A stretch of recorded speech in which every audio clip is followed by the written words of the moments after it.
मैं अंकित उपाध्याय आप लोगों के बीच फिर से उपस्थित हूँ। वास्तविक संख्या रियल नंबर प्रश्नावली 1 को लेकर के, जिसका हम दूसरे क्वेश्चन के बारे में बात करेंगे जो कि बहुत ही महत्वपूर्ण है।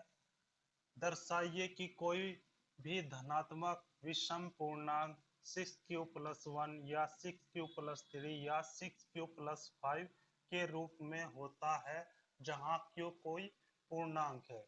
तो इस क्वेश्चन के बारे में हम यहाँ पे बात करेंगे और आप लोग बहुत ही गहनता से इसको समझेंगे, क्योंकि ये क्वेश्चन बहुत ही अधिक महत्वपूर्ण क्वेश्चन है। और इस क्वेश्चन पे आधारित आगे आने वाले 2 से 3 क्वेश्चन और है जो कि बहुत ही अधिक महत्वपूर्ण है आपके एग्जाम की दृष्टि से। तो देखते हैं, हल देखते हैं इसका हल यूक्लिड विभाजन प्रमेयिका से। यूक्लिड विभाजन प्रमेयिका जो पिछली क्लास में हम जिसको सिद्ध कर चुके हैं और जिसको हम के बारे में हम जान चुके हैं, उसका प्रयोग करके यहाँ पे हम इस क्वेश्चन को करेंगे। तो यूक्लिड विभाजन प्रमेयिका क्या कहती है? ए व बी दो धनात्मक पूर्णांकों के लिए दो अद्वितीय संख्याएं क्यू व आर इस प्रकार विद्यमान है कि ए बराबर बी क्यू प्लस आर। ए बराबर बी क्यू प्लस आर, ये है आपकी यूक्लिड विभाजन प्रमेयिका, जहां आर क्या है? आर या तो 0 के बराबर होगा या 0 से बड़ा होगा और बी से ये कभी भी बड़ा नहीं हो सकता, जो कि हम पिछली कक्षा में देख चुके हैं। अब बात करते हैं आगे। इसमें दिया गया है 6q+1, 6q+1, 6q+3, 6q+5, यानी कि यहाँ पे जो b का कोफिशिएंट दिया गया है, b के स्थान पे दिया गया है, यहाँ पे आपका 6 दिया गया है। ठीक है, तो हम यहाँ पे मान लेंगे, माना माना यहाँ पे मान लेंगे माना b बराबर 6। ठीक है जी। जब हम b बराबर 6 यहाँ पे मान लेंगे तो तब तब यूक्लिड विभाजन प्रमेयिका से a बराबर क्या होगा? a बराबर 6q प्लस आर। a बराबर 6q प्लस आर होगा। जब a बराबर 6q प्लस आर होगा और यहाँ पे हमारे पास इसमें भी हम 6 मान रखेंगे b का, तो ये क्या हो जाएगा हमारे पास? 0 less than is equal to or less than b यानी कि यहाँ पे 6, यानी कि हम देखेंगे r का जो मान होगा या तो 0 होगा या 0 से बड़ा होगा और 6 से छोटा होगा। तो r के क्या क्या मान होंगे वो देख लेंगे। r बराबर यहाँ पे हमारे पास होगा 0 होगा, 1 होगा, 2 होगा, 3 होगा, 4 होगा और 5 होगा। 6 हो नहीं सकता क्योंकि 6 से छोटा होगा, ये आप ध्यान रखेंगे। और यहाँ पे आप ये सभी वैल्यू आर की पुट करेंगे इक्वेशन नंबर 1 में, इसको इक्वेशन नंबर 1 मान लेते हैं। ठीक है जी। तब हम आगे बढ़ते हैं समीकरण 1 में। समीकरण 1 में आर बराबर 0 रखने पर, जब r बराबर 0 होगा तब a बराबर 6q प्लस 0 या a बराबर 6q, जो कि क्यों क्या है यहाँ पे? एक पूर्णांक है। क्यों क्या है? एक पूर्णांक है यहाँ पे। और 6 क्या है? एक सम संख्या है। तो ये क्या होगा? जहां जहां 6q एक समपूर्णांक है, समपूर्णांक है, क्योंकि 6 2 से डिवाइड है, 2 से भाग होने वाला है, तो इसलिए 6 क्यों है? एक समपूर्णांक है। अब बात करेंगे आगे। जब r बराबर 1, r बराबर 1 रखेंगे यहाँ पे, पहले समीकरण में r बराबर 0 रखा तो a बराबर 6q प्राप्त हुआ, जहां 6q एक समपूर्णांक है। ठीक है, लेकिन अब यहाँ पे r बराबर हम रखेंगे 1।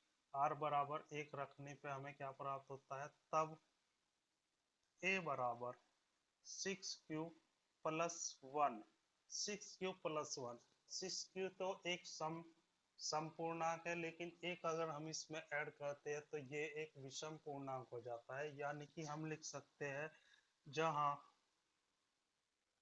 6q प्लस 1 दो से भाग नहीं होता, इसलिए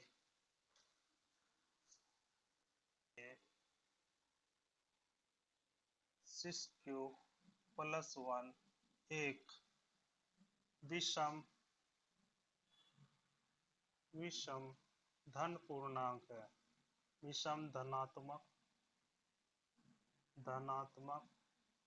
पूर्णांक है या विषम धनात्मक पूर्णांक है। तो एक कंडीशन हमारी यहाँ पे पूरी हो गई, एक कंडीशन ये वाली हमारी यहाँ पे पूरी हो गई, देख लीजिएगा ये हमारी कंडीशन यहाँ पे पूरी हो गई, ठीक है जी, जो कि हमको फॉलो करनी थी, ये वाली कंडीशन पूरी हो गई। अब बात करते हैं आगे बात करेंगे हम जब r बराबर 2, जब r बराबर 2 यानी कि समीकरण 1 में r बराबर 2, यहाँ से भी समीकरण 1 में, जब समीकरण 1 में r बराबर 2 रखा हमने, तब a बराबर हमारे पास 6q प्लस 2 प्राप्त हुआ, ठीक है जी। लेकिन जहां 6q प्लस 2 एक सम पूर्णांक है, क्योंकि डिवाइड है और टू से डिवाइड है ही, ठीक है जी, दोनों 2 से डिवाइड है, इसलिए ये एक समपूर्णांक हुआ, ठीक है जी। अब यहाँ पे हम बात करेंगे आगे हम बात करेंगे जब समीकरण 1 में r बराबर 3 रखा, तब a बराबर 6q प्लस 3 प्राप्त हुआ हमें, 6q प्लस 3 प्राप्त हुआ, जहां 6q प्लस 3 एक विषम धनात्मक पूर्णांक है, ठीक है जी। ये हमारे पास प्राप्त हुई दूसरी कंडीशन ये हमें प्राप्त हो गई, जो कि सवाल के अनुसार दूसरी कंडीशन ये वाली हमको प्राप्त हो गई। अब बात करते हैं आगे हम बात करते हैं जब समीकरण 1 में r बराबर हमने क्या रखा, 3 हो गया, 4 रखने पर 4 रखा, तब हमारा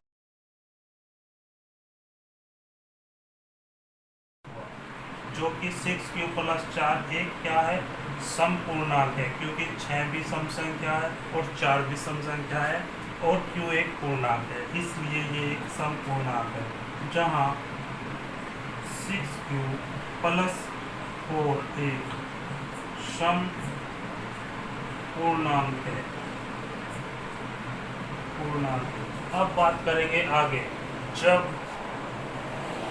समीकरण 1 में r बराबर 5 रखा, तब a बराबर 6q प्लस 5 प्राप्त हुआ, 6q प्लस 5 प्राप्त हुआ हमें, ठीक है जी, जहां 6q प्लस 5 एक विषम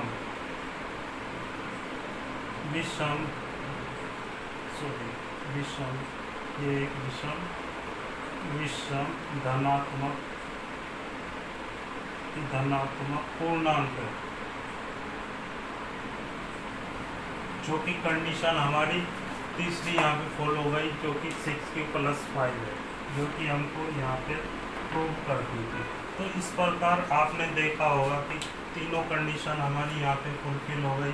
एक तो a बराबर 6q प्लस 1 एक क्या है हमारे पास 2 से विभाजन 2 से भाग नहीं होता, इसलिए 6q प्लस 1 क्या है, विषम धन पूर्णांक है। इसी प्रकार हमें r बराबर 3 पर a बराबर 6q प्लस 3, जो कि ये भी 2 से विभाज्य नहीं है, 2 से भाग नहीं होता, इसलिए 6q प्लस 3 भी एक विषम धनात्मक पूर्णांक है। इसी प्रकार जब r बराबर 5 रखा हमने, r बराबर 5 रखा, तब a बराबर 6q प्लस 5 हमें प्राप्त हुआ, जो कि एक विषम धन पूर्णांक है, जो कि 2 से भाग नहीं होता।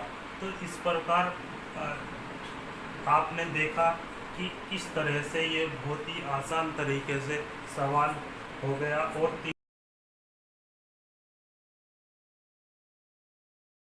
दो में बात करेंगे हम यहाँ पे अगले क्वेश्चन में, यूक्लिड विभाजन प्रमेयिका का प्रयोग करके दर्शाइए कि किसी धनात्मक पूर्णांक का वर्ग किसी पूर्णांक m के लिए 3m या 3m प्लस 1 के रूप में होता है। अब थोड़ा सा ध्यान दीजिए आप लोग, यहाँ पे पहले यहाँ पे गुणांक किसी भी कोफिशिएंट का गुणांक m था और यहाँ सॉरी q था, लेकिन यहाँ पे अब के m आ गया।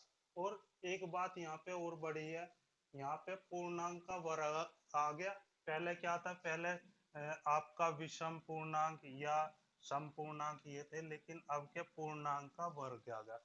यानी कि ये थोड़ा सा और इसमें अच्छा क्वेश्चन है, तो इसको थोड़ा सा ध्यान से समझेंगे आप, तो इसमें क्या है वो देख लेंगे आप।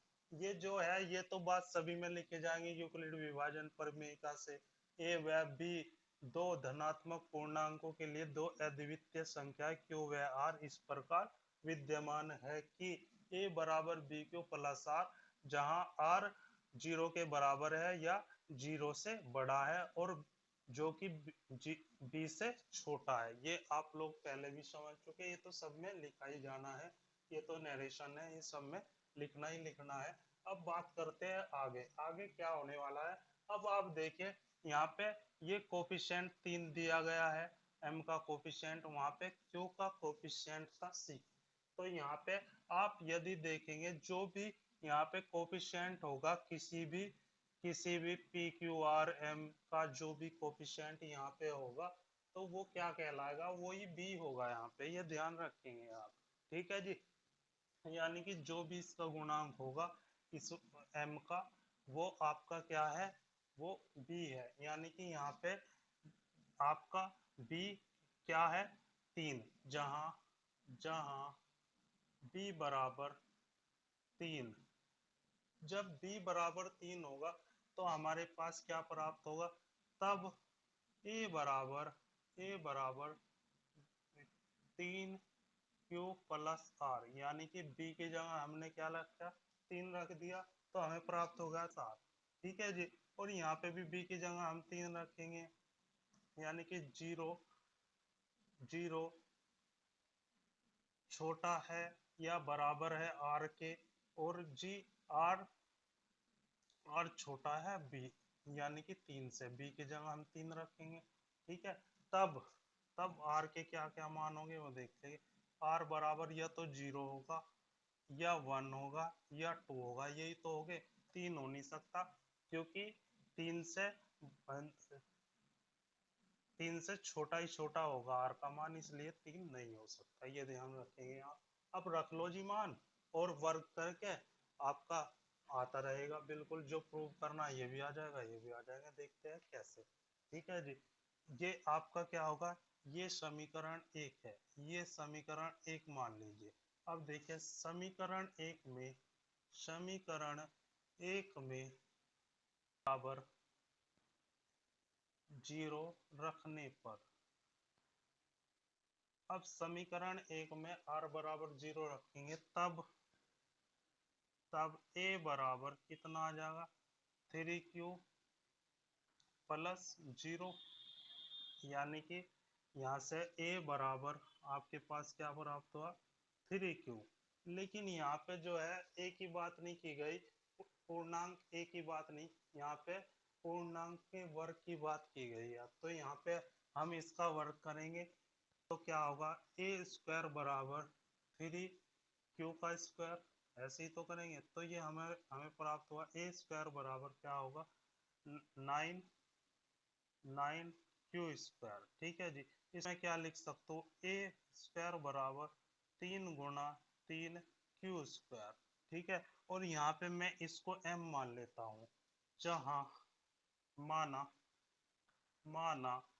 3q स्क्वायर बराबर m, तब तब ए स्क्वायर बराबर हमें क्या प्राप्त होगा, 3m प्राप्त होगा, जो कि कंडीशन एक प्राप्त होगी हमें, ये कंडीशन फर्स्ट प्राप्त होगी हमें, ठीक है जी, जो कि हमें करनी थी, प्रूव करनी थी। ठीक है, अब बात करते हैं आगे।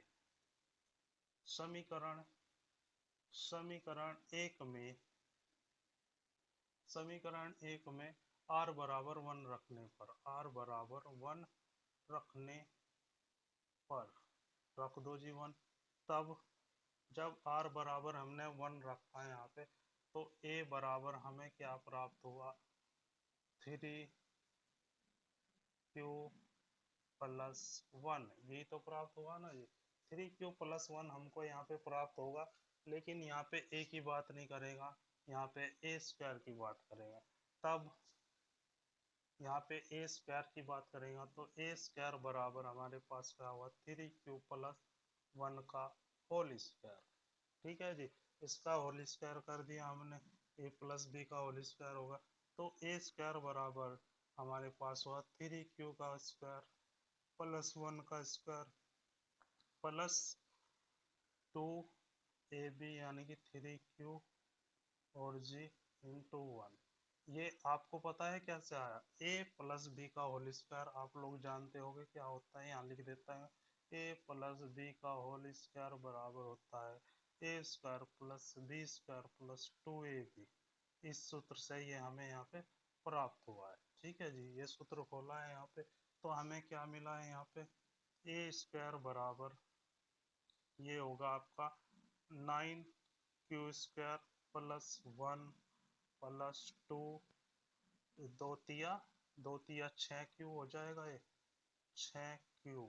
ठीक है जी, अब इसको मैं क्या लिख सकता हूँ यहाँ पे, ए स्क्वायर बराबर, इसको अलग कर लीजिए, चर पद अलग कर लीजिएगा, 9q स्क्वायर प्लस 6q और जी प्लस 1। ठीक है जी, अब मुझे ये बताइए इसमें यहाँ तक क्या कॉमन है, यहाँ तक 3 कॉमन दिखाई दे रहा है, तो ए स्क्वायर बराबर 3 हमने कॉमन ले लिया बाहर, तो अंदर बचा हमारे पास यहाँ पे, अंदर हमारे पास 3q स्क्वायर प्लस 2q और जी प्लस 1।